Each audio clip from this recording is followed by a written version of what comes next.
ಕಾರವಾರ ಬೈತ್ಕೋಲ್ ಬಂದರಿನಲ್ಲಿ ಬಿಟುಮೆನ್ ಸೋರಿಕೆ, ಸಮುದ್ರ ಮಾಲಿನ್ಯದ ಭೀತಿ, ಸ್ಥಳೀಯರಲ್ಲಿ ಆತಂಕ. ಉತ್ತರ ಕನ್ನಡ ಜಿಲ್ಲೆಯ ಕಾರವಾರದ ಬೈತ್ಕೋಲ್ ಬಂದರಿನಲ್ಲಿ ಅಲಿಗದ್ದ ಕಂಪನಿಗೆ ಸೇರಿದ ಎಂಟಿ ಪದ್ಮನಾಭ ಹಡಗಿನಿಂದ ಡಾಂಬರ್ ಸೋರಿಕೆಯಾಗಿರುವ ಘಟನೆ ಆತಂಕಕ್ಕೆ ಕಾರಣವಾಗಿದೆ. ಬಂದರಿನೊಳಗೆ ಸಾಕಷ್ಟು ಪ್ರಮಾಣದಲ್ಲಿ ಬಿಟುಮೆನ್ ಚೆಲ್ಲಿಕೊಂಡಿದ್ದು, ಅದರ ಒಂದು ಭಾಗ ಸಮುದ್ರಕ್ಕೂ ಸೇರಿರುವುದರಿಂದ ಸಮುದ್ರ ಮಾಲಿನ್ಯದ ಭೀತಿ ಎದುರಾಗಿದೆ.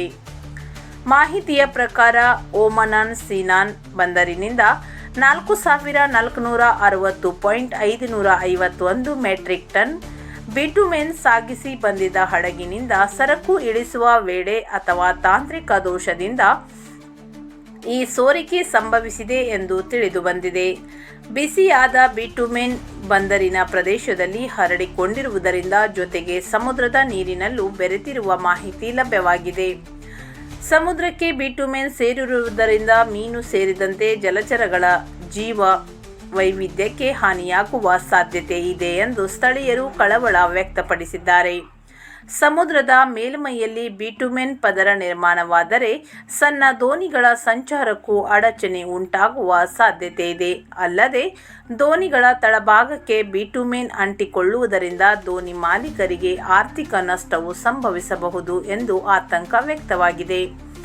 ಘಟನೆ ಕುರಿತು ಸಂಬಂಧಿತ ಬಂದರು ಹಾಗೂ ಪರಿಸರ ಇಲಾಖೆ ಅಧಿಕಾರಿಗಳು ತಕ್ಷಣ ಸ್ಥಳಕ್ಕೆ ಭೇಟಿ ನೀಡಿ ಸೋರಿಕೆಯ ಪ್ರಮಾಣ ಪರಿಶೀಲಿಸಿ ಸಮುದ್ರ ಮಾಲಿನ್ಯ ತಡೆಗೆ ಅಗತ್ಯ ಕ್ರಮ ಕೈಗೊಳ್ಳಬೇಕು ಎಂದು ಸ್ಥಳೀಯರು ಒತ್ತಾಯಿಸಿದ್ದಾರೆ.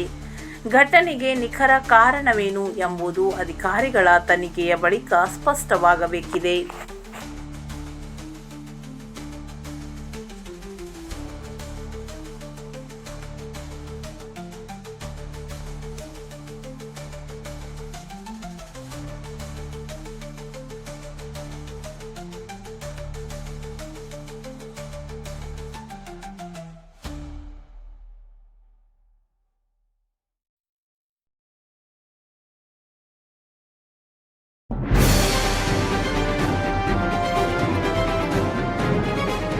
ಇದು ಖಾಲಿ ಡಿಜಿಟಲ್ ವಾಹಿನಿ, ಸತ್ಯ ಮತ್ತು ಸ್ಪಷ್ಟ ಸುದ್ದಿ.